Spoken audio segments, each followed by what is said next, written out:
Dear students, today we are going to learn another important concept, another important chapter, that is tissues. So, what is tissues? That is the question. And what are the types of tissues and their structures and their functions are going to learn in this lesson. First, we will have some introduction about the tissues. So, in the last class, we were discussed about the diversity in living organisms, right? So, diversity in living organisms or classification of living organisms. That means we are having many living organisms, including plant and animals on the earth. So, those plant and animals, that means living organisms, are made up of what? ಆ living ಆರ್ಗ್ಯಾನಿಸಮ್ಸ್ಗಳು ಯಾವುದರಿಂದ ಆಗಿದೆ, ಹೇಗಾಗಿದೆ, that is the question. ಹೇಗಾಗಿದೆ, how the living organisms are made up, that means how our body, we will take human being is an example. How our body is made up of, ನಮ್ಮ body ಹೇಗಾಗಿದೆ, that is the question. So so if you take an house, ಒಂದು ಹೌಸ್ನ ತಗೊಂಡ್ರೆ ನೀವು ಒಂದು ಮನೆ ಕಟ್ಟಿದ್ದೀವಿ ನಾವು, ಹೇಗೆ, how to build the house, how how house is build. So it is by using the bricks ಅಲ್ವಾ, ಇಟ್ಟಿಗೆಗಳನ್ನ ಯೂಸ್ ಮಾಡಿ ಮನೆಯನ್ನು ಕಟ್ಟಿರ್ತಾರೆ. ಒನ್ ಬೈ ಒನ್ ಹೇಗೆ ಗೋಡೆಗಳು ನೋಡ್ರಿ, ಗೋಡೆ ಹೈಟ್ ಆಗ್ತಾ ಹೋಗುತ್ತೆ, ಮನೆ ಹೈಟ್ ಆಗ್ತಾ ದೊಡ್ಡದಾಗ್ತಾ ಹೋಗುತ್ತೆ ಮನೆ, ಹೇಗೆ ಇಟ್ಟಿಗೆಗಳ ಸಂಖ್ಯೆ ಜಾಸ್ತಿ ಆಗ್ತಾ ಹೋದಂಗೆ by increasing the number of bricks the size of the house is increases ಅಲ್ವಾ. ಸೊ ಹಾಗೇನೆ ನಮ್ಮ ಬಾಡಿಯಲ್ಲೂ ಕೂಡ, ನಮ್ಮ ಬಾಡಿನೂ ಕೂಡ ಇಷ್ಟು ದೊಡ್ಡದಿರೋದಕ್ಕೆ ಏನು ಕಾರಣಪ್ಪ ಅಂದರೆ ಅವುಗಳ ಬಾಡಿ, ಯಾವ್ಯಾವ ಅನಿಮಲ್ಸ್ ಪ್ಲಾಂಟ್ಸ್ ಇದಾವೆ ಅವುಗಳ ಬಾಡಿ ಆ ರೀತಿ ಇರೋದಕ್ಕೆ, ಅಷ್ಟು ಆ ರೀತಿ ಸ್ಟ್ರಕ್ಚರ್ ಇರೋದಕ್ಕೆ ಏನು ಕಾರಣಪ್ಪ ಅಂದರೆ the body is included, or body is having the cells, our body is having cells, and or it is made up of cells, the body is made up of cells. So how does cells works, or how cells are present in the body, that is the question. So we have uh, number of cells. So first we will know about what is cell. Cell andre enu? Cell is a basic structural and functional unit of the living organism. Structural functional unit of living organism. So ಈ ಸೆಲ್ಸ್ಗಳೆಲ್ಲ ಏನಾಗ್ತವೆ, there is a group of cells which perform specific function. There are group of cells. ನೋಡಿರಿ, ಈ ಸೆಲ್ಸ್ಗಳೆಲ್ಲ ಗುಂಪು ಆಗ್ತವೆ. Next ನಮ್ಮ body ಪೂರ್ತಿ ಯಾವುದರಿಂದ ಆಗಿದೆ, ಸೆಲ್ಸಿಂದ ಆಗಿದೆ. ಆ ಸೆಲ್ಸ್ಗಳು ನಂಬರ್ ಆಫ್ ಸೆಲ್ಸ್ ಇದೆ ಬೇಕಾದಷ್ಟು. ಸೊ ಆ ಸೆಲ್ಸ್ಗಳ ಗುಂಪುಗಳನ್ನ ನಾವು ನೋಡ್ತೀವಿ. There are group of cells which are having similar structure and similar function. ಒಂದೇ ರೀತಿಯ ಸ್ಟ್ರಕ್ಚರ್ ಇರುತ್ತೆ ಸೆಲ್ಸ್ಗಳದ್ದು, ಮತ್ತು ಒಂದೇ ರೀತಿಯ ಕೆಲಸನ ಮಾಡ್ತಿರ್ತವೆ. ಈಗ ನೋಡಿರಿ, ನಮ್ಮ ಸ್ಕೂಲಲ್ಲಿ ಮಕ್ಕಳೆಲ್ಲ, ಸ್ಟೂಡೆಂಟ್ಸ್ ಎಲ್ಲ ಸೇರ್ಕೊಳ್ತಾರೆ. ಅದ್ರ ಒಂದು ಕ್ಲಾಸ್ ಇದೆ, ಅದರಲ್ಲಿ ಒಂದಿಷ್ಟು ಗುಂಪುಗಳು ಇರ್ತವೆ, ಗುಂಪು ಆಗ್ತವೆ. ನೀವೇ ಫ್ರೆಂಡ್ಸ್, ಅವ್ರದ್ದೊಂದು ಫ್ರೆಂಡ್ಸ್ ಗ್ರೂಪ್, ನಿಮ್ದೊಂದು ಫ್ರೆಂಡ್ಸ್ ಗ್ರೂಪ್, ಇನ್ನೊಬ್ರದ್ದೊಂದು ಫ್ರೆಂಡ್ಸ್ ಗ್ರೂಪ್, ಆ ಥರ ಗ್ರೂಪ್ ಆಗ್ತವೆ. ಹೇಗೆ ಎಲ್ಲರೂ ಒಂದೇ ರೀತಿ ಯೋಚನೆ ಮಾಡೋರು ಒಂದು ಫ್ರೆಂಡ್ಸ್ ಗ್ರೂಪ್, ಅವ್ರು ಒಂದೇ ರೀತಿ ಕೆಲಸ ಮಾಡ್ತಿರ್ತಾರೆ, ಅವ್ರದ್ದೊಂದು ಗ್ರೂಪ್. ಇನ್ನೊಂದು ಥರ ಅವ್ರು ಬೇರೆ ಥರ ಯೋಚನೆ ಮಾಡೋದು, ಬೇರೆ ಥರ ವರ್ಕ್ ಮಾಡೋರು, ಅವ್ರದ್ದೊಂದು ಗ್ರೂಪ್. ಅವರವರ ಕ್ಯಾರೆಕ್ಟರ್ಸ್ಗೆ ತಕ್ಕಂಗೆ ಅವ್ರ ಗ್ರೂಪ್ ಆಗುತ್ತೆ. ಹಾಗೇನೆ ಇಲ್ಲಿ ಕೂಡ ನಮ್ಮ ಬಾಡಿಯಲ್ಲೂ ಕೂಡ ಸೆಲ್ಸ್ಗಳು ಅವುಗಳ ಸ್ಟ್ರಕ್ಚರ್ ಆ್ಯಂಡ್ ಫಂಕ್ಷನ್ಸ್ಗೆ ತಕ್ಕಂತೆ ಗ್ರೂಪ್ಗಳಾಗ್ತಾ ಹೋಗ್ತವೆ. So that group is called, ಆ ಗ್ರೂಪನ್ನೇ ನಾವು ಏನಂತ ಕರಿತೀವಪ್ಪ ಅಂತಂದರೆ, that group is called tissue. The group of cells, the group of cells which perform specific function and similar structure, having similar structure. Tissue means the group of cells which is having similar structure, similar origin, ಅಂದ್ರೆ ಒಂದೇ ಕಡೆಯಿಂದ ಹುಟ್ಟಿರ್ತವೆ ಅವು, similar origin and similar function. So that is called tissue. ಅರ್ಥ ಆಗ್ತಿದೆ ಅಲ್ವಾ tissue ಅಂದ್ರೆ ಏನು ಅಂತ? Tissue is a group of cells which is having similar function, they're having similar function, similar structure,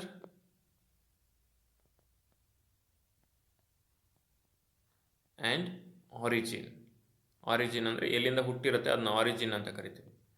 so ಇವುಗಳನ್ನ ನಾವು ಟಿಶ್ಯೂ ಅಂತ ಕರಿತೀವಿ. So take down. So I think you came to know about what is tissue. Tissue is a group of cells having similar structure and function. So look at here. Tissue is a group of cells having similar structure and function. Take down the question. What are tissues?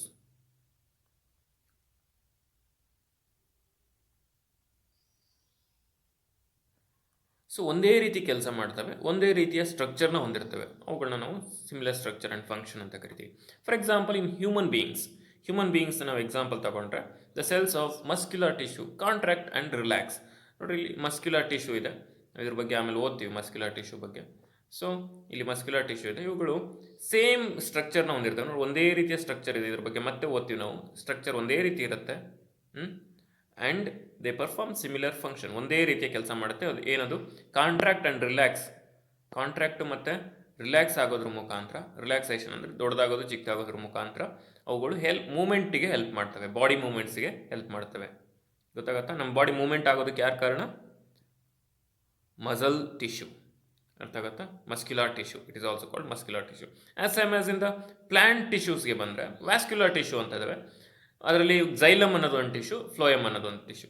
Xylem tissue and phloem tissue ಇದೆ. So ಅವುಗಳಿಗೆ similar structure ಇರುತ್ತೆ ಮತ್ತು perform specific function. ನೋಡಿರಿ, xylem ಅಂದರೆ it conducts the water, ಅದಕ್ಕೆ ಅದರದೇ ಆದಂಥ ಒಂದು ಕೆಲಸ ಇದೆ. And phloem it performs the conduction of ಫುಡ್ಡನ್ನು ಪಾಸ್ ಮಾಡೋದಕ್ಕೆ ಹೆಲ್ಪ್ ಮಾಡುತ್ತೆ ಪ್ಲಾಂಟ್ ಬಾಡಿ ಒಳಗಡೆ.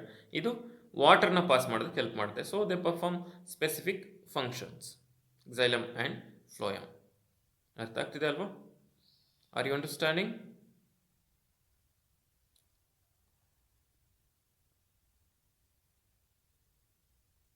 ಸೊ ಇದು tissues. So we will discuss about the different types of tissues. There are many plant tissues and animal tissues. Plant ಟಿಶ್ಯೂಸಲ್ಲಿ different types ಇದೆ, animal ಟಿಶ್ಯೂಸಲ್ಲಿ different types ಇದೆ. ಅದನ್ನು ಒನ್ ಬೈ ಒನ್ ಓದ್ತಾ ಹೋಗೋಣ ನಾವು. First we will slightly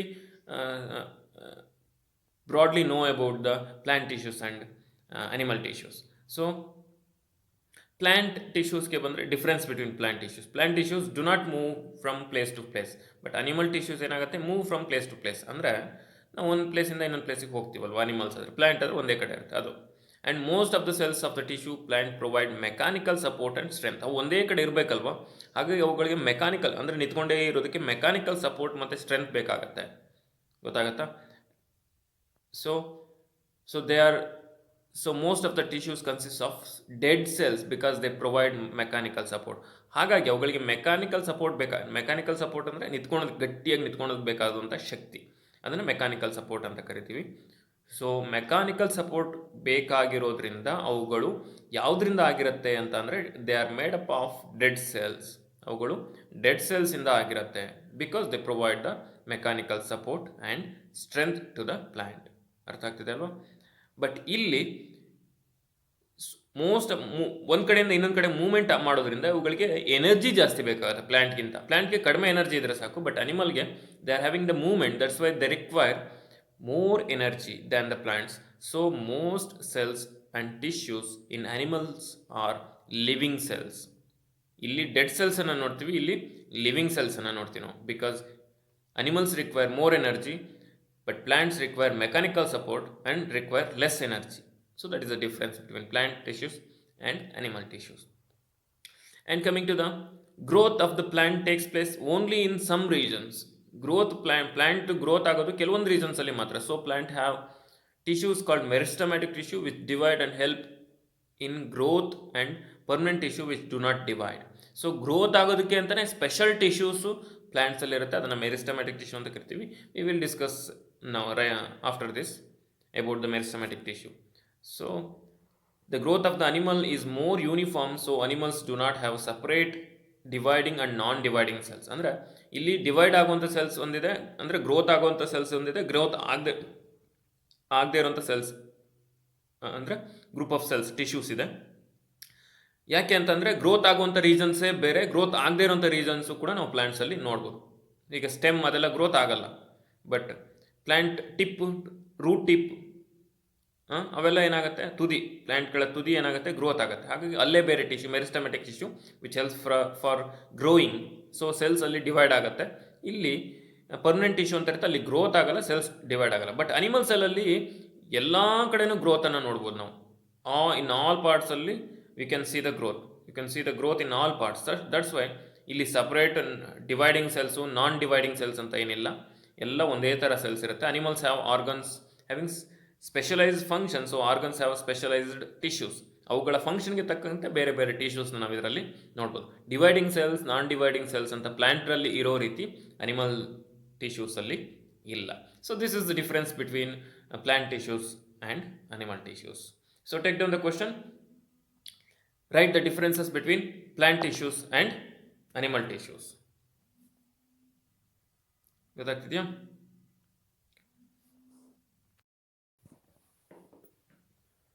So coming to the plant tissues. So plant tissues are two main types, that is meristematic tissue and permanent tissue. Meristematic tissue ಅಂತ ಇದೆ ಮತ್ತು permanent tissue ಅಂತ ಇದೆ. So meristematic tissue that means ನಾನು ಆಗಲೇ ಹೇಳ್ದಂಗೆ it is present in the growing part of the plant body. Plant ಬಾಡಿಯ growing part, plant ಎಲ್ಲಿ ಬೆಳೀತಾ ಇರುವಂಥ ಪಾರ್ಟ್ ಇದೆಯೋ ಅಲ್ಲಿರುತ್ತೆ ಮೆರಿಸ್ಟಮ್ಯಾಟಿಕ್ ಟಿಶ್ಯೂ. ಓಕೆನಾ? ಇನ್ನು ಪರ್ಮನೆಂಟ್ ಟಿಶ್ಯೂ ಅಂತ ಅಂದರೆ all the tissues, meristematic tissue converted in to permanent tissue. After that ಎಲ್ಲ ಮೆರಿಸ್ಟಮ್ಯಾಟಿಕ್ ಟಿಶ್ಯೂನು ಪರ್ಮನೆಂಟ್ ಟಿಶ್ಯೂ ಆಗಿ ಕನ್ವರ್ಟ್ ಆಗುತ್ತೆ ಬೆಳೀತಾ ಬೆಳೀತಾ ಹೋದಂಗೂ. ಅರ್ಥ ಆಗ್ತಿದೆ ಅಲ್ವಾ? ಸೊ ಇಲ್ಲಿ ಪರ್ಮನೆಂಟ್ ಟಿಶ್ಯೂ ಅಲ್ಲಿ ಮತ್ತೆ two types, simple permanent tissue ಮತ್ತು ಕಾಂಪ್ಲೆಕ್ಸ್ ಪರ್ಮನೆಂಟ್ ಟಿಶ್ಯೂ ಅಂತ ಇದೆ. ಸಿಂಪಲ್ ಪರ್ಮನೆಂಟ್ ಟಿಶ್ಯೂ ಅಲ್ಲಿ 3 ಟೈಪ್ಸ್ ಬರುತ್ತೆ: ಪ್ಯಾರೆನ್ಕೈಮಾ, ಕೋಲನ್ಕೈಮಾ, ಸ್ಕ್ಲೆರೆನ್ಕೈಮಾ. ಕಾಂಪ್ಲೆಕ್ಸ್ ಪರ್ಮನೆಂಟ್ ಟಿಶ್ಯೂ ಅಲ್ಲಿ 2 ಟೈಪ್ಸ್ ಬರುತ್ತೆ, ಒಂದು ಝೈಲಮ್ ಮತ್ತು ಫ್ಲೋಯಮ್. ಸೊ ಈ ಥರ ಕ್ಲಾಸಿಫಿಕೇಶನ್ ಇದೆ. ಕ್ಲಾಸಿಫಿಕೇಶನ್ ಇನ್ನೊಂದು ಸರಿ ನೋಡ್ಕೊಳ್ರಿ. ಪರ್ಮನೆಂಟ್ ಟಿಶ್ಯೂ ಅಂದರೆ ಏನಪ್ಪ ಅಂದರೆ ಮೆರಿಸ್ಟಮ್ಯಾಟಿಕ್ ಟಿಶ್ಯೂ ಬೆಳೀತಾ ಹೋದ್ಮೇಲೆ ಪರ್ಮನೆಂಟ್ ಟಿಶ್ಯೂ ಆಗಿ ಕನ್ವರ್ಟ್ ಆಗುತ್ತೆ. ಅದ್ರ ಬಗ್ಗೆ ನಾನು ಹೇಳ್ತೀನಿ. ಸೊ ಮೆರಿಸ್ಟಮ್ಯಾಟಿಕ್ ಟಿಶ್ಯೂ ಅಲ್ಲಿ ಮೆರಿಸ್ಟಮ್ಯಾಟಿಕ್ ಟಿಶ್ಯೂ ಅಂದರೆ 1 ಟೈಪ್ ಅಷ್ಟೇ. ಅದರಲ್ಲಿ 3 ಪಾರ್ಟ್ಸ್ಗಳಲ್ಲಿ ಮೆರಿಸ್ಟಮ್ಯಾಟಿಕ್ ಟಿಶ್ಯೂನ, ಪ್ಲ್ಯಾಂಟ್ ಬಾಡಿಯ 3 ಪಾರ್ಟ್ಸ್ಗಳಲ್ಲಿ ಮೆರಿಸ್ಟಮ್ಯಾಟಿಕ್ ಟಿಶ್ಯೂನ ನೋಡ್ತೀವಿ. ಆ ಮೆರಿಸ್ಟಮ್ಯಾಟಿಕ್ ಟಿಶ್ಯೂ ಎಲ್ಲಿರುತ್ತೆ ಅನ್ನೋದ್ರ ಆಧಾರದ ಮೇಲೆ, wear it is present, on the basis of that it is divided into apical meristematic tissue, intercalary meristematic tissue and lateral meristematic tissue ಅಂತ ಕರಿತೀವಿ. And permanent tissue is of 2 types: simple permanent tissue and complex permanent tissue. And simple permanent tissue is again having 3 types of simple permanent tissue. One is parenchyma, collenchyma, another one is sclerenchyma. And complex permanent tissue is having 2 types, that is xylem and phloem. So let us discuss about this one by one. So coming to the meristematic tissue, you know that meristematic tissue is found in the growing region of the plant, like tip of the root and stem, branches, stem ಅಲ್ಲಿ, branches ಅಲ್ಲಿ, ಒಟ್ಟಿನಲ್ಲಿ tip ಅಲ್ಲಿ ನಾವು meristematic tissue ನೋಡ್ತೀವಿ. ಯಾಕಂದ್ರೆ tip ಅಲ್ಲೇ ಬೆಳೀತಾ ಇರೋದು ಅಲ್ವಾ ಪ್ಲಾಂಟ್ ಬಾಡಿ, ಹಾಗಾಗಿ. And the divide continuously with the and help in grow of the plant. ಅಂದರೆ ಅವುಗಳಲ್ಲಿರುವಂಥ ಸೆಲ್ಸ್ಗಳು, ಅಂದರೆ ಮೆರಿಸ್ಟಮ್ಯಾಟಿಕ್ ಟಿಶ್ಯೂ ಅಲ್ಲಿರುವಂಥ ಸೆಲ್ಸ್ಗಳು ಭಾಳ ಫಾಸ್ಟಾಗಿ ಡಿವೈಡ್ ಆಗ್ತಾ ಇರ್ತವೆ, ಪ್ಲ್ಯಾಂಟ್ ಬೆಳೆಯೋದಕ್ಕೆ ಹೆಲ್ಪ್ ಮಾಡುತ್ತೆ. ಸೊ ಅದರಲ್ಲಿ ಎಪಿಕಲ್ ಮೆರಿಸ್ಟಮ್, ಲ್ಯಾಟ್ರಲ್ ಮೆರಿಸ್ಟಮ್ ಮತ್ತು ಇಂಟರ್ಕ್ಯಾಲರಿ ಮೆರಿಸ್ಟಮ್ಯಾಟಿಕ್ ಟಿಶ್ಯೂ ಅಂತ ಇದೆ. Apical meristematic tissue, lateral meristematic tissue, intercalary meristematic tissue ಅಂತ ಇದೆ. ಎಪಿಕಲ್ ಮೆರಿಸ್ಟಮ್ಯಾಟಿಕ್ ಟಿಶ್ಯೂ ಅಂದರೆ are present in the tip of the stem, roots. The help in growth of stem and roots. ನೋಡಿ, tip of the ಸ್ಟೆಮ್ನ tip ಇಲ್ಲಿರುತ್ತೆ, ಇಲ್ಲಿ ಕಾಣಿಸ್ತಿದೆ ನೋಡಿ, ಇದು ಎಪಿಕಲ್ ಮೆರಿಸ್ಟಮ್. ಅಥವಾ ರೂಟ್ಸಲ್ಲಿರುತ್ತೆ, ಇಲ್ಲಿ ನೋಡ್ರಿ, ಈ ಭಾಗದಲ್ಲಿ ಇದನ್ನೇ ಇಲ್ಲಿ ತೋರಿಸಿರೋದು, ರೂಟ್ಸಲ್ಲಿರುತ್ತೆ. ಮತ್ತು ರೂಟ್ಸ್ನ ಟಿಪ್ಪಲ್ಲಿರುತ್ತೆ, ಪ್ಲ್ಯಾಂಟ್ ಬಾಡಿಯ ಟಿಪ್ಪಲ್ಲಿರುತ್ತೆ. ಗೊತ್ತಾಗ್ತಿದೆಯಾ? ಸೊ ಇದನ್ನು ನಾವು ಎಪಿಕಲ್ ಮೆರಿಸ್ಟಮ್ ಅಂತ ಕರಿತೀವಿ. Present in the tip of the stem and roots. The help in the growth of the stem and roots. Roots ದೊಡ್ಡಾಗೋದಕ್ಕೆ, ಅಂದರೆ ಬೆಳೆಯೋದಕ್ಕೆ, ಸ್ಟೆಮ್ ಬೆಳೆಯೋದಕ್ಕೆ ಹೆಲ್ಪ್ ಮಾಡುತ್ತೆ. ಇನ್ನು ಲ್ಯಾಟ್ರಲ್ ಮೆರಿಸ್ಟಮ್ಯಾಟಿಕ್ ಟಿಶ್ಯೂಗೆ ಬಂದರೆ are present in the sides of the stem and roots. ಸ್ಟೆಮ್ನ ಸೈಡ್ಸಲ್ಲಿ ಇರುತ್ತೆ, ಅದನ್ನು ಲ್ಯಾಟ್ರಲ್ ಮೆರಿಸ್ಟಮ್ ಅಂತ ಕರಿತೀವಿ. ನೋಡ್ರಿ, ಲ್ಯಾಟ್ರಲ್ ಮೆರಿಸ್ಟಮ್ ಅಂದರೆ ಸೈಡ್ಸಲ್ಲಿ, ಇಲ್ಲಿ ನೋಡ್ರಿ, ಎಡ್ಜ್ ಗರ್ತ್ ಜಾಸ್ತಿ ಆಗೋದಕ್ಕೆ, ಅಂದರೆ ಸ್ಟೆಮ್ ದಪ್ಪ ಆಗೋದಕ್ಕೆ. ಲ್ಯಾಟ್ರಲ್ ಮೆರಿಸ್ಟಮ್ ಅಂದರೆ ಗೊತ್ತಾಗುತ್ತಲ್ವ, ಲ್ಯಾಟ್ರಲ್ ಅಂದರೆ ಸೈಡ್ಸ್ ಅಂತ. ಅಂದರೆ ಸ್ಟೆಮ್ ಫಸ್ಟಿಗೆ ಚಿಕ್ಕದಿರುತ್ತೆ, ಅದನ್ನ ಬರ್ತಾ ಬರ್ತಾ ಬರ್ತಾ ಸ್ಟೆಮ್ ಏನಾಗ್ತಾ ಹೋಗುತ್ತೆ, ದೊಡ್ಡದಾಗ್ತಾ ಬರುತ್ತೆ ಈ ರೀತಿ. ಸೊ ದೊಡ್ಡದಾಗ್ತಾ ಬರುತ್ತೆ. ಸೊ ಈ ರೀತಿ ದೊಡ್ಡದಾಗೋದಕ್ಕೆ ಯಾರು ಹೆಲ್ಪ್ ಮಾಡ್ತಾರಪ್ಪ ಅಂದರೆ, ಯಾವ ದೊಡ್ಡದಾಗೋ ಭಾಗದಲ್ಲಿ ಯಾವ ಟಿಶ್ಯೂ ಇರುತ್ತಪ್ಪ ಅಂದರೆ ಲ್ಯಾಟ್ರಲ್ ಮೆರಿಸ್ಟಮ್ಯಾಟಿಕ್ ಟಿಶ್ಯೂ ಇರುತ್ತೆ. ಇಲ್ಲಿ ನೋಡ್ರಿ, ಈ ರೀತಿ ದೊಡ್ಡದಾಗ್ತಾ ಹೋಗುತ್ತೆ. ಈ ಚಿತ್ರ ನೋಡಿದ್ರೆ ನಿಮ್ಗೆ ಕಾಣುತ್ತೆ. ಈ ರೀತಿ ದೊಡ್ಡದಾಗುತ್ತೆ. ಇನ್ನು increase the girth of the stem and leaf, ಅದ್ರದ್ದು ಕೆಲಸ ಏನು? Increase the girth of the stem and leaf. And intercalary meristematic tissue ಅಂತ ಇದೆ. ಇಂಟರ್ಕ್ಯಾಲರಿ ಮೆರಿಸ್ಟಮ್ಯಾಟಿಕ್ ಟಿಶ್ಯೂ ಅಂದರೆ it is present at the base of the leaves and internodes. ಇಲ್ಲಿ ನೋಡ್ರಿ, notes ಅಂದರೆ ಅವುಗಳ ಜಾಯಿಂಟ್ಸ್ ಇರುತ್ತೆ ನೋಡ್ರಿ. ಪ್ಲಾಂಟ್ ಬಾಡಿ ನೋಡಿದ್ರೆ ನಿಮ್ಗೆ ಗೊತ್ತಾಗುತ್ತೆ. ಈ ಎಲೆಗಳು ಅಟ್ಯಾಚ್ ಆಗಿರುವಂಥ ಜಾಗದಲ್ಲಿ ಒಂಥರ ಜಾಯಿಂಟ್ ಆದಂಗೆ ಇರುತ್ತೆ. ಇಲ್ಲಿ ಕಾಣಿಸ್ತಾ ಇದೆ ಅಲ್ವಾ, ಈ ಥರ ಜಾಯಿಂಟ್ಸ್, ಅದನ್ನು ನೋಡ್ಸ್ ಅಂತ ಕರಿತೀವಿ. ನೋಡ್ಸ್ ಆ್ಯಂಡ್ ಇಂಟರ್ ನೋಡ್ಸ್ ಅಂತ ಕರಿತೀವಿ. ಸೊ ಅಲ್ಲಿ ಲೀವ್ಸ್ಗಳು ಜಾಯಿಂಟ್ ಆಗಿರುವಂಥ ಜಾಗದಲ್ಲಿ ಮತ್ತು ಇಂಟರ್ ನೋಡ್ಸ್ಗಳು ಇರುವಂಥ ಜಾಗದಲ್ಲಿ ಈ ಇಂಟರ್ ಕ್ಯಾಲರಿ ಮೆರಿಸ್ಟಮ್ ಇರುತ್ತೆ. It helps in the growth of those parts, ಅವುಗಳ ಪಾರ್ಟ್ಗಳು ದೊಡ್ಡದಾಗೋದಕ್ಕೆ, ಬೆಳೆಯೋದಕ್ಕೆ ಹೆಲ್ಪ್ ಮಾಡುತ್ತೆ. ಸೊ ಈ ರೀತಿ 3 ಟೈಪ್ಸ್ ಆಫ್ ಮೆರಿಸ್ಟಮ್ಯಾಟಿಕ್ ಟಿಶ್ಯೂ ಅನ್ನು ನೋಡ್ತೀವಿ: apical meristematic tissue, lateral meristematic tissue and intercalary meristematic tissue. ಅವು ಎಲ್ಲಿರ್ತವೆ ಮತ್ತು ಅವುಗಳ ಕೆಲಸ ಏನು ಅಂತ ತಿಳ್ಕೊಂಡ್ವಿ. Where it is present and their function. So ನೀವು ಏನು ಮಾಡಬೇಕಪ್ಪ ಅಂತಂದರೆ ಟೇಬಲ್ ಹಾಕೊಬೇಕು. ಈ ರೀತಿ 3 ಟೇಬಲ್ಲು, 3 ಕಾಲಮ್ಸ್ ಇರುವಂಥ ಒಂದು ಟೇಬಲ್ ಹಾಕ್ಕೊಳ್ರಿ. ಸೊ ಇದರಲ್ಲಿ ಫಸ್ಟು ಎಪಿಕಲ್ ಮೆರಿಸ್ಟಮ್, ಅದಾದಮೇಲೆ lateral meristem and inter calorie meristem. ಈ ರೀತಿ ಟೇಬಲ್ ಹಾಕ್ಕೊಂಡು ಇಲ್ಲಿ ಅವುಗಳ ಪ್ಲೇಸ್, ಫಸ್ಟ್ ಕಾಲಮಲ್ಲಿ ಪ್ಲೇಸ್ ಅದು ಎಲ್ಲಿರುತ್ತೆ ಅಂತ, ಯಾವ ಭಾಗದಲ್ಲಿ ನೋಡ್ತೀವಿ ಅಂತ. ಒಂದು present in the tip of the stem and root. And function, ಎರಡನೇದು ಫಂಕ್ಷನ್. ಈ ಟೇಬಲ್ ನಿಮ್ಗೆ ಅರ್ಥ ಆಯ್ತಾ? ನೋಡ್ರಿ, ಎಪಿಕಲ್ ಮೆರಿಸ್ಟಮ್ ಇಲ್ಲೇ ಇದೆ, ನಾನು ಅದನ್ನು ಬರ್ದಿಲ್ಲ. ಎಪಿಕಲ್ ಮೆರಿಸ್ಟಮ್ದು ಪ್ಲೇಸ್ ಎಲ್ಲಿ ಅಂತ, ಆಮೇಲೆ ಅದರ ಫಂಕ್ಷನ್. ಲ್ಯಾಟ್ರಲ್ ಮೆರಿಸ್ಟಮ್ದು ಪ್ಲೇಸ್ ಎಲ್ಲಿ ಅಂತ, ಎಲ್ಲಿರುತ್ತೆ ಅಂತದು, ಅದು ಅದರ function. And inter calorie meristem ಎಲ್ಲಿರುತ್ತೆ ಮತ್ತು ಅದರ ಫಂಕ್ಷನ್ ಈ ಕಾಲಮಲ್ಲಿ ಬರೀಬೇಕು. ಅರ್ಥ ಆಗಿದೆ ಅಲ್ವಾ? ಸೊ ಈ ರೀತಿ ಒಂದು ಟೇಬಲ್ ಮಾಡಿಕೊಂಡು ಹೋಮ್ವರ್ಕ್ ಬರೆದು ಕಳಿಸ್ಬೇಕು ನನಗೆ. ಗೊತ್ತಾಗ್ತಿದೆ ಅಲ್ವಾ? So right the place where meristematic tissue is present and its function, and write its function. Write the meristematic tissues which are present. Write the place where meristematic tissue is present and write its function. So it is to meristematic tissue. So next, coming to the permanent tissue. So permanent tissue is formed from the meristematic tissue. ನಾನು ಆವಾಗಲೇ ಹೇಳಿದೆ, permanent tissue ಎಲ್ಲಿಂದನೇ ಬಂದಿರೋದು? Meristematic ಟಿಶ್ಯೂಯಿಂದನೇ ಬಂದಿರೋದು. They do not divide and have permanent shape and size. ಅವುಗಳ shape ಮತ್ತು size meristematic tissue ರೀತಿ changes ಆಗಲ್ಲ. ಗೊತ್ತಾಗತ್ತಾ? ಸೊ ಆಮೇಲೆ ಅವುಗಳ ಸೆಲ್ಸ್ಗಳು ಡಿವೈಡ್ ಕೂಡ ಆಗಲ್ಲ. So they have permanent shape and size and they differentiate in to different types of permanent tissues. Permanent tissues are 2 main types: simple permanent tissue and complex permanent tissue.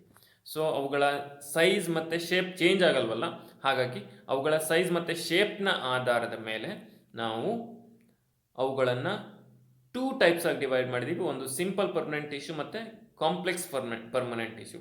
ಈ simple permanent ಟಿಶ್ಯೂಸ್ನ ಮತ್ತೆ again 3 types ಆಗಿ divide ಮಾಡಿದ್ವಿ: parenchyma, ಕೋಲನ್ಕೈಮಾ, ಸ್ಕ್ಲಿಯರೆನ್ಕೈಮಾ ಅಂತ.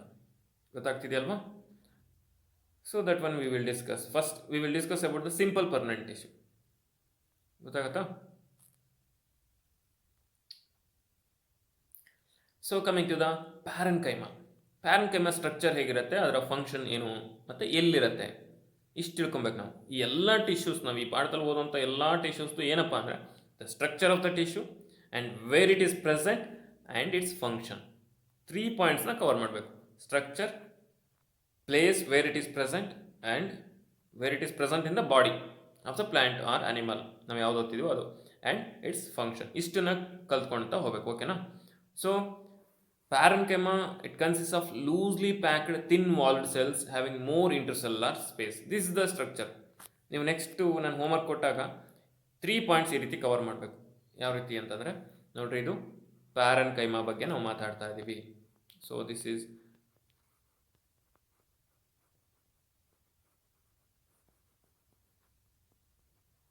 Parenchyma. So ಇದರಲ್ಲಿ first ಏನಪ್ಪ ಅಂದರೆ structure. ಓಕೆನಾ? First point ಇದಕ್ಕೆ ಬರ್ಕೊಳ್ತಾ ಹೋಗಬೇಕು. ಆಮೇಲೆ ಫಂಕ್ಷನ್, ಫಂಕ್ಷನ್ ಬರೆದ್ರೆ ಅದು ಎಲ್ಲಿರುತ್ತೆ ಅಂತಲೂ ಗೊತ್ತಾಗತ್ತೆ, ಫಂಕ್ಷನ್. ಅದಾದಮೇಲೆ ಪ್ಲೇಸ್.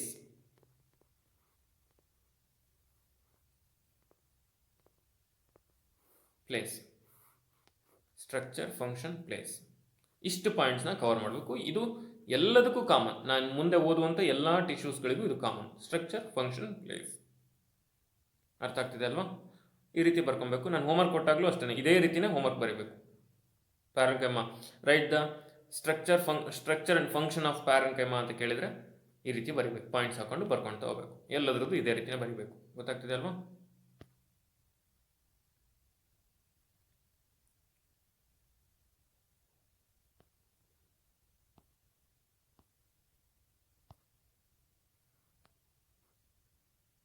Okay, right. ಸೊ ನಾನು ಆವಾಗಲೇ ಹೇಳ್ದಂಗೆ ಪ್ಯಾರೆನ್ಕೈಮಾ ಸೆಲ್ಸ್ ಬಗ್ಗೆ ಮಾತಾಡ್ತಿದ್ದೀವಿ ನಾವು. Parenchyma cells are consist of loosely packed thin walled cells having more intercellular space. ಅಂದರೆ ಅವುಗಳ ಸೆಲ್ಸ್ ಹೇಗಿರುತ್ತಪ್ಪ ಅಂದರೆ ಥಿನ್ ವಾಲ್ ಆಗಿರುತ್ತೆ, ಲೂಸ್ಲಿ ಪ್ಯಾಕ್ಡ್ ಆಗಿರುತ್ತೆ, ಅಂದರೆ ಲೂಸಾಗಿ ಅರೇಂಜ್ ಆಗಿರುತ್ತೆ. ಆಮೇಲೆ ಅವುಗಳ ಮಧ್ಯೆ, ಆ ಸೆಲ್ಸ್ಗಳ ಮಧ್ಯೆ ಇಂಟರ್ಸೆಲ್ಯುಲಾರ್ ಸ್ಪೇಸ್ ಇರುತ್ತೆ. ಹೇಗೆ ಅಂತಂದರೆ ನೋಡಿ, ಚಿತ್ರ ತೋರಿಸ್ತೀನಿ. ಅವುಗಳ ಸೆಲ್ಸ್ ರೌಂಡ್ ಸೆಲ್ಸ್ ಆಗಿರುತ್ತೆ, ಈ ರೀತಿ ಲೂಸ್ಲಿ ಪ್ಯಾಕ್ಡ್ ಸೆಲ್ಸ್, ಈ ರೀತಿ ಲೂಸ್ಲಿ ಪ್ಯಾಕ್ಡ್ ಸೆಲ್ಸ್ ಆಗಿರುತ್ತೆ. ಇದು ಪ್ಯಾರೆನ್ಕೈಮಾ ಸೆಲ್. ಮಧ್ಯ ಏನಿರುತ್ತೆ, ನ್ಯೂಕ್ಲಿಯಸ್ ಇರುತ್ತೆ, ಎಲ್ಲದಕ್ಕೂ ನ್ಯೂಕ್ಲಿಯಸ್ ಇರುತ್ತೆ. ಆ್ಯಂಡ್ ಥಿನ್ ವಾಲ್, ಇವುಗಳ ಇದೇನಾಗಿರುತ್ತೆ, ಸೆಲ್ ವಾಲ್ ಏನಾಗಿರುತ್ತೆ, ಥಿನ್ ವಾಲ್ ಆಗಿರುತ್ತೆ, ಲೂಸ್ಲಿ ಪ್ಯಾಕ್ಡ್ ಆಗಿರುತ್ತೆ. ಇದು ಥಿನ್ ವಾಲ್, ಆಮೇಲೆ ಲೂಸ್ಲಿ ಪ್ಯಾಕ್ಡ್ ಆಗಿರುತ್ತೆ. ಆ್ಯಂಡ್ ಇಂಟರ್ಸೆಲ್ಯುಲಾರ್ ಸ್ಪೇಸ್ ಇರುತ್ತೆ. ಇಲ್ಲಿ ನೋಡ್ರಿ, ಇವುಗಳ ಸೆಲ್ಸ್ ನಡುವೆ ಖಾಲಿ ಜಾಗ ಇದೆಯಲ್ಲ, ಇದನ್ನೇ ನಾವು ಇಂಟರ್ಸೆಲ್ಯುಲಾರ್ ಸ್ಪೇಸ್ ಅಂತ ಕರಿತೀವಿ. ಇಂಟರ್ಸೆಲ್ಯುಲಾರ್ ಸ್ಪೇಸ್ ಅಂತ ಕರಿತೀವಿ. ಇಲ್ಲಿ ನೋಡ್ರಿ, ಇಲ್ಲಿ ಕಾಣಿಸ್ತದೆ ಇಂಟರ್ಸೆಲ್ಯುಲಾರ್ ಸ್ಪೇಸ್, ಇಲ್ಲಿ ಕಾಣಿಸ್ತದೆ ಇಂಟರ್ಸೆಲ್ಯುಲಾರ್ ಸ್ಪೇಸ್, ಇಲ್ಲಿ ಕಾಣಿಸ್ತದೆ ಇಂಟರ್ಸೆಲ್ಯುಲಾರ್ ಸ್ಪೇಸ್, ಇಲ್ಲಿ ಕಾಣಿಸ್ತದೆ ಇಂಟರ್ಸೆಲ್ಯುಲಾರ್ ಸ್ಪೇಸ್. ಸೊ ಈ ರೀತಿ ಸೆಲ್ಸ್ಗಳು ಅರೇಂಜ್ ಆಗಿರ್ತದೆ. This is the structure of parenchyma. ಇದು ಪ್ಯಾರೆನ್ಕೈಮಾದ ಸ್ಟ್ರಕ್ಚರ್. ಅರ್ಥ ಆಗತ್ತಲ್ವಾ? ಸೊ ಇದನ್ನೇ ಬರಿಬೇಕು ನೀವು ಎಕ್ಸಾಮಲ್ಲಿ ಕೇಳಿದರೆ. So it consist of loosely packed thin walled cells having more intercellular space. Some parenchyma cells in leaves having contain chloroplast. They process prepares the photosynthesis. ನೋಡ್ರಿ, ಇದು ಈ ಪ್ಯಾರೆನ್ಕೈಮಾದಲ್ಲೇ ಮತ್ತೆ ಈ ಎಲೆಗಳಲ್ಲಿರುವಂಥ ಪ್ಯಾರೆನ್ಕೈಮಾ ಟಿಶ್ಯೂಸ್ಗೆ ಕ್ಲೋರೋಪ್ಲಾಸ್ಟ್ ಇರುತ್ತೆ. ಅದನ್ನೇ ನಾವು ಕ್ಲೋರನ್ಕೈಮಾ ಅಂತ ಕರಿತೀವಿ. ನೋಡ್ರಿ, ಪ್ಯಾರೆನ್ಕೈಮಾದಲ್ಲಿ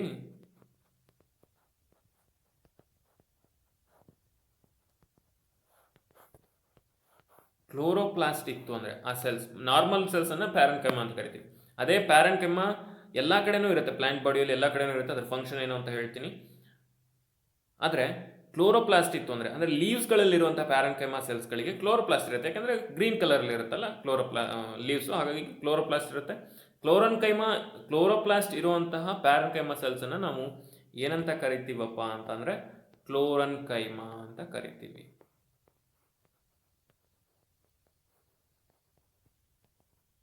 ಕ್ಲೋರನ್ಕೈಮಾ if it is having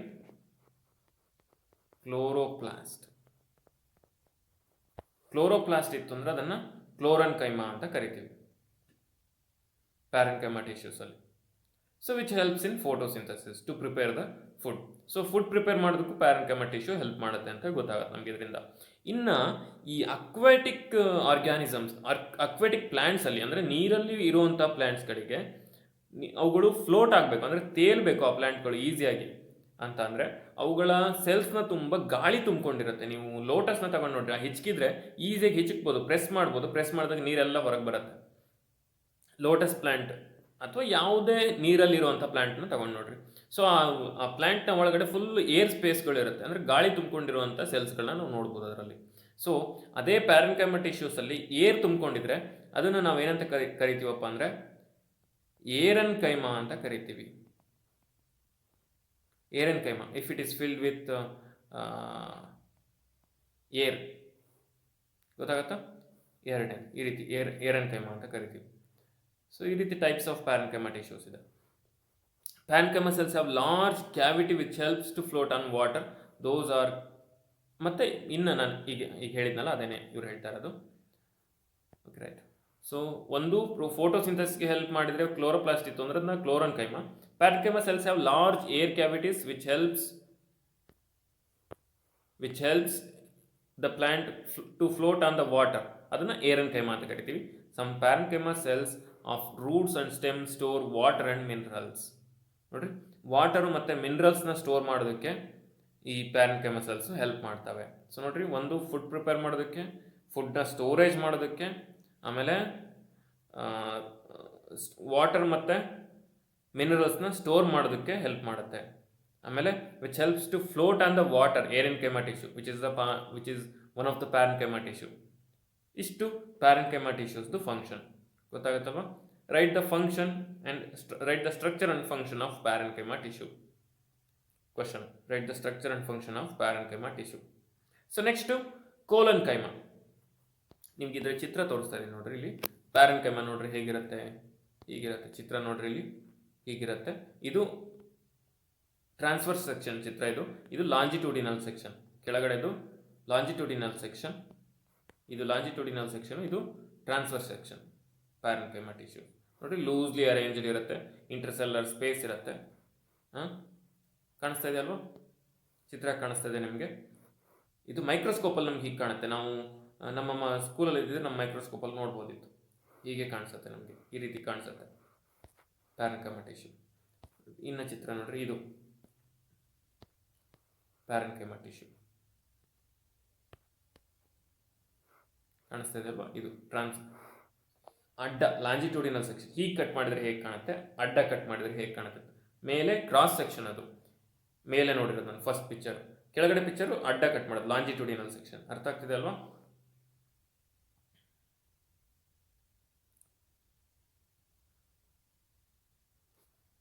cross section ಅಂತ ಅಂದರೆ ಈ ಮೂಲಂಗಿ ಕಟ್ ಮಾಡ್ತಾರೆ ನೋಡ್ರಿ, ವೀಲ್ ಕಟ್ ಮಾಡಿದಾಗ ಹೇಗೆ ಕಾಣುತ್ತೆ ಆ ಥರ ಕಟ್ ಮಾಡಿ ಒಂದು ಪ್ಲಾಂಟ್ ಪಾರ್ಟನ್ನು ಕಟ್ ಮಾಡಿ ಮೈಕ್ರೋಸ್ಕೋಪಲ್ಲಿ ಇಟ್ಟು ನೋಡಿದಾಗ ಪ್ಯಾರೆನ್ಕೈಮ ಟಿಶ್ಯೂ ಆಗಿ ಕಾಣುತ್ತೆ. ಇನ್ನು ಲಾಂಜಿಟ್ಯೂಡಿನಲ್ ಸೆಕ್ಷನ್ ಅಂತಂದರೆ ಸಿಗಿಯೋದು ಮೇಲಿಂದ ಉದ್ದಕ್ಕೆ. ಯಾವುದು ಬದನೆಕಾಯಿ ಅದನ್ನೆಲ್ಲ ಕಟ್ ಮಾಡ್ತಾರೆ ನೋಡ್ರಿ ಉದ್ದಕ್ಕೆ. ಸೌತೆಕಾಯಿ ಕಟ್ ಮಾಡ್ತಾರೆ ನೋಡ್ರಿ, ಉದ್ದುದ್ದು ಕಟ್ ಮಾಡ್ತಾರೆ ನೋಡ್ರಿ. ಅದು ಅಡ್ಡ ಅಲ್ಲ, ವೀಲ್ ಥರ ಅಲ್ಲ, ಉದ್ದ ಕಟ್ ಮಾಡ್ತಾರೆ, ಅದು ಲಾಂಜಿಟ್ಯೂಡಿನಲ್ ಸೆಕ್ಷನ್. ಸೊ ನಿಮ್ಗೆ ಒಂದು ಕಂಪ್ಯಾರಿಸನ್ ಬರಲಿ ಅಂತ ಆ ಥರ ಎಕ್ಸಾಂಪಲ್ ಕೊಟ್ಟಿದ್ದು. ಸೊ ಇದು ಡಯಾಗ್ರಾಮ್. ಇನ್ನು ಕೋಲನ್ಕೈಮದ ಬಗ್ಗೆ ನೋಡೋಣ. So collenchyma consist of elongated cells having less intercellular space and thicker at the corners. Intercellular space ಕಡಿಮೆ ಇರುತ್ತೆ, ಕಾರ್ನರ್ಸಲ್ಲಿ ಥಿಕ್ ಎಡ್ಜಸ್ ಇರುತ್ತೆ, and give flexibility and allows easily bending of different parts like stem and leaf. ಇದ್ರ structure ಹೆಂಗಿರುತ್ತೆ, having less intercellular space, thicker at the corner. Less intercellular space ಇರುತ್ತೆ. ಇಲ್ಲಿ ನೋಡ್ರಿ, intercellular ಸ್ಪೇಸೇ ಕಾಣಲ್ಲ ನಮ್ಗೆ ಇದರಲ್ಲಿ. ಈ ಚಿತ್ರ ನೋಡ್ರಿ, ನಿಮಗೆ ಇಂಟರ್ಸೆಲ್ಯುಲರ್ ಸ್ಪೇಸ್ ಕಾಣಲ್ಲ ಇದರಲ್ಲಿ. ಅಂದ್ರೆ ಮಧ್ಯೆ ಇಲ್ಲಿ ಹೇಗೆ ಖಾಲಿ ಜಾಗ ಕಾಣ್ತಿದೆಯೋ ಆ ರೀತಿ ಇಲ್ಲಿ ಕಾಣಲ್ಲ. So there is no intercellular space. And edges ಅಲ್ಲಿ ನೋಡ್ರಿ ಒಂಥರ ಥಿಕ್ ಎಡ್ಜಸ್ ಇದೆ ಇಲ್ಲಿ. ಈ ಭಾಗದಲ್ಲಿ ಥಿಕ್ ಎಡ್ಜಸ್ನ ನೀವು ನೋಡ್ಬೋದು, ಗೊತ್ತಾಗತ್ತಾ. ಇದು ಸ್ಟ್ರಕ್ಚರ್ ಆಫ್ ಕೋಲನ್ಕೈಮ. ಆ್ಯಂಡ್ ದ ಫಂಕ್ಷನಿಗೆ ಬಂದರೆ ಇದ್ರದ್ದು flexibility allows easy bending of leaf of different parts like stem leaf. ನೋಡ್ರಿ, ಫ್ಲೆಕ್ಸಿಬಿಲಿಟಿ ಕೊಡುತ್ತೆ. ಮರಗಳು ಹೇಗೆ ಬೆಂಡ್ ಆಗ್ತಾ ಇರ್ತವೆ, ಹಿಂಗೆ ಮುರಿದ್ರೂ ಟಕ್ ಅಂತ ಮುರ್ಕೊಳಲ್ಲ. ಅದು ಒಣಗಿದ ಮರ ಮುರ್ಕೊಳತ್ತಲ್ಲ, ಹಂಗೆ ಮುರ್ಕೊಳಲ್ಲ ಬೆಂಡ್ ಆದರೆ. ಯಾಕೆಂದರೆ ಗಾಳಿ ಬರ್ತಾ ಇರುತ್ತೆ, ಮಳೆ ಬರ್ತಾ ಇರುತ್ತೆ, ಅವುಗಳಿಗೆಲ್ಲ ಎಲೆಗಳು ಏನಾಗ್ತಾ ಇರ್ತವೆ, ಅಲ್ಲಾಡ್ತಾ ಇರ್ತವೆ. ಗಾಳಿ ಇಡೀ ಸ್ಟೆಮ್ಮೇನೆ ಅಲ್ಲಾಡ್ತಾ ಇರುತ್ತೆ, ಬೆಂಡ್ ಆಗ್ತಾ ಇರುತ್ತೆ. ಸೊ ಬೆಂಡ್ ಆದ್ರೂ ಮುರ್ಕೊಳಲ್ಲ, ಬೆಂಡ್ ಆಗಿ ಮತ್ತೆ ಒರಿಜಿನಲ್ ಪೊಸಿಷನ್ಗೆ ಹಾಗೇನೆ ಬರುತ್ತೆ. ಅದನ್ನು ಫ್ಲೆಕ್ಸಿಬಿಲಿಟಿ ಅಂತ ಕರಿತೀವಿ ನಾವು. ಸೊ ಆ ಫ್ಲೆಕ್ಸಿಬಿಲಿಟಿ ಬರಬೇಕು ಅಂದರೆ ಯಾವ ಟಿಶ್ಯೂ ಹೆಲ್ಪ್ ಮಾಡುತ್ತೆ, ಕೋಲನ್ಕೈಮ ಟಿಶ್ಯೂ ಹೆಲ್ಪ್ ಮಾಡುತ್ತೆ. It gives the flexibility and allows easy bending of different parts like stem leaf. They also give mechanical support to the plant straight ಆಗಿ ನಿಂತ್ಕೊಳ್ಳೋದಕ್ಕೆ ಮೆಕ್ಯಾನಿಕಲ್ ಸಪೋರ್ಟು ಮತ್ತು easy bending, ಈ ಫ್ಲೆಕ್ಸಿಬಿಲಿಟಿಯನ್ನು ಪ್ಲಾಂಟ್ಸ್ಗೆ collenchyma tissue ಕೊಡುತ್ತೆ. ಗೊತ್ತಾಗತ್ತಾ. So this is the picture of collenchyma tissue. ಇಲ್ಲಿ ನೋಡ್ರಿ ಇಂಟರ್ಸೆಲ್ಲರ್ ಸ್ಪೇಸ್ ಕಾಣಲ್ಲ, ಇಲ್ಲಿರೋ ಹಾಗೆ ಇಂಟರ್ಸೆಲ್ಲರ್ ಸ್ಪೇಸ್ ಇಲ್ಲ. ಥಿಕ್ ಎಡ್ಜಸ್ನ ನಾವು ನೋಡ್ಬೋದು. ಇದು ಕ್ರಾಸ್ ಸೆಕ್ಷನ್, ಇದು transfer section. Cross section longitudinal section ಕೆಳಗಡೆ. ಅರ್ಥ ಆಗ್ತಿದೆ ಅಲ್ವಾ. ಸೊ ನೆಕ್ಸ್ಟು ಸ್ಕ್ಲೀರೆನ್ಕೈಮ ಬರೋಣ. It consist of long narrow dead thick walled cells. ನೋಡ್ರಿ, ನಾವು ಡೆಡ್ ಸೆಲ್ಸ್ ಇರುತ್ತೆ ಅಂತ ಓದಿದ್ವಿ ಫಸ್ಟಿಗೆ ಪ್ಲಾಂಟ್ ಟಿಶ್ಯೂಸಲ್ಲಿ. ಸೊ ಡೆಡ್ ಸೆಲ್ಸ್ಗೆ, ಡೆಡ್ ಟಿಶ್ಯೂಸ್ಗೆ ಎಕ್ಸಾಂಪಲ್ ಯಾವುದಪ್ಪ ಅಂತಂದರೆ sclerenchyma. Sclerenchyma is one of the dead tissue of the plant cell. ನೆನ್ಪಿಟ್ಕೊಬೇಕು, ಪ್ಲಾಂಟ್ ಬಾಡಿಯ ಡೆಡ್ ಟಿಶ್ಯೂ ಯಾವುದಪ್ಪ ಅಂತಂದರೆ sclerenchyma tissue. Consist of long narrow dead thick walled cells. Thick wall ಇರುತ್ತೆ. Wall contains lignin is a chemical substance act like cement. ಅಂದರೆ ಗಟ್ಟಿ, ಭಾರಿ hard ಇರುತ್ತೆ. ಯಾಕೆಂದರೆ ಲಿಗ್ನಿನ್ ಅನ್ನುವಂಥ ಸಬ್ಸ್ಟೆನ್ಸ್ ಡಿಪಾಸಿಟ್ ಆಗಿರುತ್ತೆ ಅದರ ವಾಲ್ಸಲ್ಲಿ, ಅಂದರೆ ಸೆಲ್ ವಾಲ್ಸಲ್ಲಿ, ಔಟರ್ ಲೇಯರಲ್ಲಿ ಲಿಗ್ನಿನ್ ಅನ್ನುವಂಥ ಒಂದು ಗಟ್ಟಿಯಾದಂಥ ವಸ್ತು ಅದಕ್ಕೆ ಡಿಪಾಸಿಟ್ ಆಗಿರುತ್ತೆ. It gives the cement and harden them, ಅಂದರೆ ಗಟ್ಟಿ ಆಗೋಗಿ ಮಾಡುತ್ತೆ. ಎಲ್ಲಿ ನೋಡ್ತೀರಾ ನೀವು ಇದನ್ನ ಅಂದರೆ ಮರದ ತೊಗಟೆಗಳು ನೋಡ್ರಿ, ಹೊರಗಡೆ ಇರುತ್ತಲ್ಲ, ಬಾರ್ಕ್ ಆಫ್ ದ ಟ್ರೀ ಅಂತ ಕರಿತೀವಲ್ಲ, ಅದು ಎಷ್ಟು ಗಟ್ಟಿಯಾಗಿರುತ್ತೆ, ಹಾರ್ಡ್ ಆಗಿರುತ್ತೆ.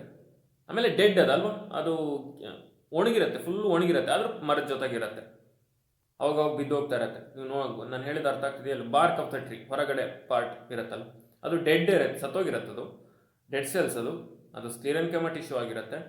ಅದು ಏನು ಥಿಕ್ ವಾಲ್ ಆಗಿರುತ್ತೆ, ಲಿಗ್ನಿನ್ ಡಿಪಾಸಿಟ್ ಆಗಿರುತ್ತೆ. ಹಾಗಾಗಿ ಲಿಗ್ನಿನ್ ಇರೋದ್ರಿಂದನೇ ಅದಕ್ಕೆ ಸಿಮೆಂಟ್ ಆ್ಯಂಡ್ ಹಾರ್ಡನ್ ದೆಮ್, ಅಂದರೆ ಸಿಮೆಂಟ್ ರೀತಿ ಗಟ್ಟಿ ಆಗುತ್ತೆ, ಮತ್ತು it gives strength and hardness to the ಪ್ಲಾಂಟಿಗೆ ಸ್ಟ್ರೆಂತನ್ನು ಕೊಡುತ್ತೆ, ಹಾರ್ಡ್ನೆಸ್ಸನ್ನು ಕೊಡುತ್ತೆ. That is the function.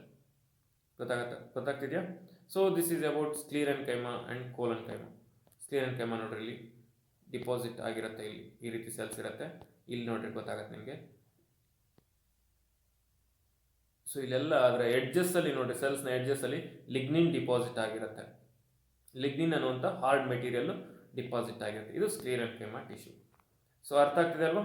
This is take down the question. Parenchyma ಬರ್ಕೊಂಡಿದ್ದೀರಾ ಅನ್ಸುತ್ತೆ, ಇನ್ನೊಂದ್ಸರಿ ಹೇಳ್ತೀನಿ. Write the structure and function of parenchyma, collenchyma and sclerenchyma and their place. ಅವಾಗಲೇ ಟೇಬಲ್ ಹಾಕಿ ತೋರಿಸಿದ್ನಲ್ಲ ನಾನು, ಅದೇ ಥರನೇ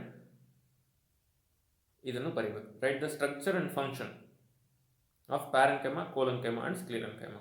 This is simple permanent tissue. In the next class we will discuss about the complex permanent tissue. Simple permanent tissue ಆಯಿತು, ಈಗ complex permanent tissue ನೋಡ್ರಿ. ಏನೇನು ಯಾವ್ಯಾವ್ದು ಇಲ್ಲೇ ಇದೆ ನೋಡ್ರಿ. ಅದರ ಸ್ಟ್ರಕ್ಚರ್ ಹೇಗಿರುತ್ತೆ? Unspecialised cells with primary walls. ಇಲ್ಲಿ ಸ್ಟ್ರಕ್ಚರು ಕೋಲನ್ಕೈಮಾದು elongated cells with uneven primary walls living at maturity. ಇದು elongated with very thick secondary walls dead at maturity. ಇದು ಸಪೋರ್ಟ್ ಮಾಡೋದು, ಇದು support in leaves and stem, ಅಂದರೆ flexibility. ಇದು ಫೋಟೋಸಿಂಥಸಿಸ್ಗೆ, secretion ಮಾಡೋದಕ್ಕೆ, ಫುಡ್ನ ಸ್ಟೋರೇಜ್ ಮಾಡೋದಕ್ಕೆ ಹೆಲ್ಪ್ ಮಾಡುತ್ತೆ parenchyma. So in the next class will discuss about the complex permanent tissue. Still now we were studied about the simple permanent tissue. So I think you are all understood the simple permanent tissues and you have taken the questions about this. You must solve all the questions and send it in the group. So in the next class we'll discuss about complex permanent tissue, that is xylem and phloem. So simple permanent tissues ಅಲ್ಲಿ ಸೆಲ್ಸ್ಗಳು ನೋಡ್ರಿ, ಸೆಲ್ಸ್ಗಳೆಲ್ಲವೂ ಒಂದೇ ಥರ ಇರ್ತವೆ. ಸೆಲ್ಸ್ನ structure ಬಂದರೆ ಎಲ್ಲ structure ಒಂದೇ, ಎಲ್ಲ ಸೆಲ್ಸ್ನ structure ಸ್ಕ್ಲೀರೆನ್ಕೈಮಾ ಅಂದರೆ ಅವುಗಳಲ್ಲಿರುವಂಥ ಸೆಲ್ ಸ್ಟ್ರಕ್ಚರ್ ಒಂದೇ ಥರ ಇರುತ್ತೆ. ಇಲ್ಲಿ ಸೆಲ್ ಸ್ಟ್ರಕ್ಚರ್ ಒಂದೇ ಥರ ಇರುತ್ತೆ ಪ್ಯಾರೆನ್ಕೈಮಾ ಅಂದರೆ. ಬಟ್ ಕಾಂಪ್ಲೆಕ್ಸ್ ಪರ್ಮನೆಂಟ್ ಟಿಶ್ಯೂಸಲ್ಲಿ ಸೆಲ್ಸ್ಗಳ ಸ್ಟ್ರಕ್ಚರ್ ಬೇರೆ ಬೇರೆ ಥರ ಇರುತ್ತೆ, ಬಟ್ ಸಿಮಿಲರ್ ಫಂಕ್ಷನ್ನ ಪರ್ಫಾರ್ಮ್ ಮಾಡುತ್ತೆ. So that one V will discuss in the next class. So ಅರ್ಥ ಆಗಿದೆ ಅಂತ ಅಂದ್ಕೊಳ್ತೀನಿ. ಸೊ ಈ ವಿಡಿಯೋ ನೋಡಿದ್ಮೇಲೆ ಮತ್ತೆ ಕ್ಲಾಸ್ ನೋಡಿದ ಮೇಲೆ ಮತ್ತೆ ನೀವು ನೆಕ್ಸ್ಟ್ ಕ್ಲಾಸ್ ನಿಮಗೆ ಮುಂಚೆನೇ ನೋಡಬೇಕು ಅಂತಂದರೆ ಅಲ್ಲಿ ಸಬ್ಸ್ಕ್ರೈಬ್ ಮಾಡಿದರೆ ನಾನು ಪಾಠಕ್ಕಿಂತ ಮುಂಚೆ, ಇಲ್ಲಿ ನಾನು ಸೆಂಡ್ ಮಾಡೋಕ್ಕಿಂತ ಮುಂಚೆನೇ ನೀವು ಆ ವೀಡಿಯೋಸ್ನ ನೋಡ್ಬೋದು. ನಾನು ಅಪ್ಲೋಡ್ ಮಾಡಿದ ತಕ್ಷಣ ಅಲ್ಲಿ ಸಬ್ಸ್ಕ್ರೈಬ್ ಅಂತ ಬಟನ್ ಇರುತ್ತೆ, ಅದನ್ನು ಪ್ರೆಸ್ ಮಾಡಿದ್ದೆ. Thank you.